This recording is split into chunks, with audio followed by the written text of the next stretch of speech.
नमस्कार, स्वागत है आपका रेड 18 इंडिया में। मैं आपके साथ अंशिता। आइए शुरुआत करते हैं एक खास खबर के साथ। पैरालाइज से विकलांग हो चुके पति की मौत के बाद सरजू बाई ने पंचर जोड़कर किया परिवार का पालन। मजबूरी ऐसी थी कि खाने के लिए भी पड़ रहे थे लाले।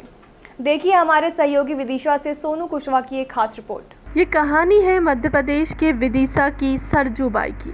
सरजू के पति पैरालाइज की बीमारी के कारण विकलांग थे और वह चल नहीं सकते थे, कुछ काम नहीं कर सकते थे। पैरालाइज के जकड़ में आने के कारण लगभग 1 साल पहले उनके पति की मौत हो गई, लेकिन सरजू बाई ने अपने जीवन में हार नहीं मानी और पंचर जोड़कर अपने बच्चों का पालन पोषण किया। आज पूरी दुनिया में महिलाओं ने अपनी सफलता का परचम लहराया है। हर बाधा को पार करते हुए वो सपने को साकार करने में जुटी हुई हैं। महिला दिवस के मौके पर आज हम ऐसी सशक्त महिला से मिलेंगे जिन्होंने अपने दृढ़ निश्चय के साथ अपने पति की कमी अपने बच्चों को कभी महसूस नहीं होने दी। विदिशा की सरजू बाई के पति 1 साल पहले काल के गाल में समा गए, लेकिन वो अपने पीछे पत्नी के साथ बेटे और बेटी को बेसहारा छोड़ गए। पति के जाने के बाद सरजू के सामने आजीविका चलाने की सबसे बड़ी समस्या खड़ी हो चुकी थी। सरजू कहती है कि विकलांगता ने मेरे पति को मुझसे छीन लिया, लेकिन मैं हार जाऊंगी तो मेरे बच्चों को क्या होगा। मैंने अपने आंसू को अपनी ताकत बना लिया। सबसे पहले पंचर जोड़कर 10-10 रुपये मिले, उससे आटा लेकर बच्चों को पेट भरा।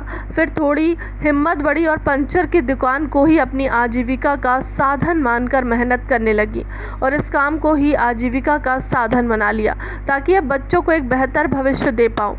इसे कहते हैं कि हर शख्स की कामयाबी के पीछे उसकी और उसके परिवार की तमाम संघर्ष की कहानी जुड़ी होती है। तो ऐसे में हमने भी सरजू बाई के कुछ सवाल किए, जिसका जवाब उन्होंने बहुत ही बेबाकी के साथ दिया था। मेरा नाम सरजू बाई बड़ौने है। मेरे पति पूर्ण रूप से विकलांग थे, उनसे ये कार्य नहीं हो पाता था। हमारे कस्टमर लौट जाते थे, फिर हमारी लड़कियों ने उनके साथ में काम करा, फिर हमारी लड़कियों ने भी हमें काम सिखाया। फिर आज तक की स्थिति हमारी बहुत ख़राब हो गई थी। एक दिन की बात थी कि हमारे घर में कुछ खाने के लिए भी नहीं था और इसके बाद में फिर पंचर बनाया मेरी बेटियों ने, फिर मैंने, फिर हमारे ग्राहक आए तो हमें कोई ने 10 रुपये दिए ग्राहक ने, फिर दूसरे आए तो दूसरे ने 10 रुपये दिए, तो 20 रुपये का हम आटा सामान लेके आए। फिर हमने खाना बनाया। फिर इससे हमें लगा कि हाँ हम कुछ कर सकते हैं, तो फिर हमने उस दिन से संकल्प ले लिया था कि हम अपने बच्चों को पालने के लिए हम ये मेहनत करेंगे। तो हमने ये मेहनत की और भगवान ने भी हमें साथ दिया। फिर हमने काम सीख गया धीरे धीरे सब काम, तो हम सब काम करने लगे और मेरे पति पूर्ण रूप से विकलांग हो चुके थे, तो फिर मेरे को बहुत परेशानी पड़ती थी मेरे बच्चों को पालने में। तो फिर मैंने क्या किया कि दिन में ग्राहकी कम होती थी, तो फिर मैंने 24 घंटा सेवा उपलब्ध है लिखवा दिया था दुकान पर। तो फिर मैंने लिखवा दिया था, तो फिर कभी कभी हमारे रात में भी कस्टमर आते थे, तो हम उसमें रात के भी पंचर का काम कार्य करते थे।